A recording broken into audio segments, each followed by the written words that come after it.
اور ایران کے اسرائیل اور خطے میں امریکی اڈوں پر حملے۔ ایرانی بیلسٹک میزائل حملے کے بعد اسرائیل میں بیرالصباح کے قریب صنعتی زون میں شدید آگ بھڑک اٹھی۔ ایرانی پاسداران انقلاب نے اردن کی ارزوق ایئر بیس پر امریکی فوجی ساز و سامان کو ڈرون سے نشانہ بنایا۔ کویت کے ابو بیان جزیرے کو نشانہ بنایا گیا۔ امریکیوں اور صہیونیوں کے اجتماع کو ٹارگٹ کیا۔ اہم عسکری تنصیبات کو نشانہ بنانے کا دعویٰ۔ کویت کے انٹرنیشنل ایئرپورٹ پر ڈرونز گرنے سے آگ بھڑک اٹھی۔ ایران کے بحرین میں المونیم تنصیبات پر حملے۔ تہران یونیورسٹی پر حملے کے جواب میں امریکی اور اسرائیلی یونیورسٹیز کو نشانہ بنانے کی دھمکی۔ جوابی کارروائی میں طلباء اور عملے کو 1 کلومیٹر دور رہنے کی وارننگ۔ میڈیا رپورٹس کے مطابق ایران نے NPT سے الگ ہونے پر غور شروع کر دیا۔ اقدام کا مقصد امریکہ اور اسرائیل کی جاسوسی سے بچنا ہے۔ اور ایرانی بحریہ کے کمانڈر نے دعویٰ کیا ہے کہ میزائل حملوں سے امریکی بحری بیڑے ابراہم لنکن سینکڑوں میل پیچھے دھکیل دیے گئے ہیں۔ کمانڈر شہرام ایرانی کے مطابق اگر امریکی طیارہ بردار جہاز ابراہم لنکن ایران کے میزائل رینج میں داخل ہوا تو اسے نشانہ بنایا جائے گا۔ آبنائے ہرمز کے اطراف کے پانیوں میں ایران کا مکمل قبضہ ہے۔ آبنائے ہرمز کا مشرقی علاقہ اور بحیرہ عمان ایرانی بحریہ کے مکمل کنٹرول میں ہے۔ دوسری جانب امریکہ نے ایرانی دعووں کو مسترد کرتے ہوئے کہا کہ ایرانی میزائل ہدف کے قریب بھی نہیں پہنچے۔ آگے بڑھتے ہوئے آپ کو بتائیں کہ پاکستان کی ثالثی میں ایران اور امریکہ کے درمیان بالواسطہ مذاکرات میں پیش رفت ہو رہی ہے۔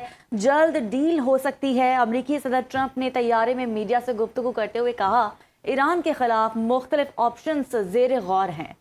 امریکہ خوارق جزیرے پر قبضہ کر سکتا ہے۔ میرا پسندیدہ آپشن ایرانی تیل پر کنٹرول حاصل کرنا ہے۔ مزید کہا کہ ایرانی سپیکر نے آبنائے ہرمز سے پاکستانی پرچم بردار جہازوں کو گزرنے کی اجازت دی ہے۔ آپ کو اپڈیٹ کر رہے ہیں کہ پاکستان کی ثالثی میں ایران اور امریکہ کے درمیان بالواسطہ مذاکرات میں پیش رفت ہو رہی ہے۔ جلد ڈیل ہو سکتی ہے۔ امریکی صدر ٹرمپ نے طیارے میں میڈیا سے گفتگو کرتے ہوئے کہا کہ ایران کے خلاف مختلف آپشنز زیر غور ہیں۔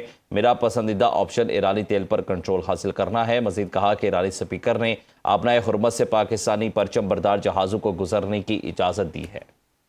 ایرانی پارلیمنٹ کے اسپیکر محمد باقر کالیباف کا کہنا ہے کہ دشمن عوامی سطح پر مذاکرات کے اشارے دیتا ہے لیکن خفیہ طریقے سے زمینی حملے کی منصوبہ بندی کر رہا ہے۔ امریکہ 15 نکاتی فہرست کے ذریعے وہ چیزیں حاصل کرنا چاہتا ہے جو وہ جنگ کے ذریعے نہیں حاصل کر سکا۔ انہوں نے امریکہ کو زمینی حملے پر خبردار کرتے ہوئے کہا کہ ایران کی مسلح فوج امریکی فوج کے ملک میں داخل ہونے کا انتظار کر رہی ہے تاکہ ان پر آگ برسا سکے۔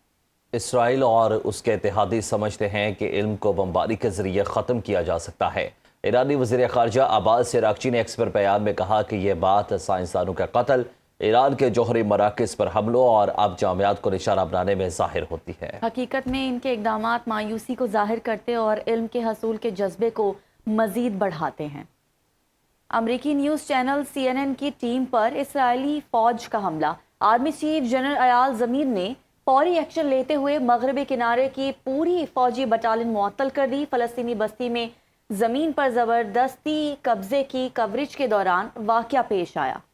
اسرائیلی فوجی نے صحافیوں کو حراست میں لے کر تشدد کیا۔ فوٹو جرنلسٹ کا گلا دبایا اور کیمرہ توڑ دیا۔ صحافیوں کو 2 گھنٹے بعد رہا کیا گیا۔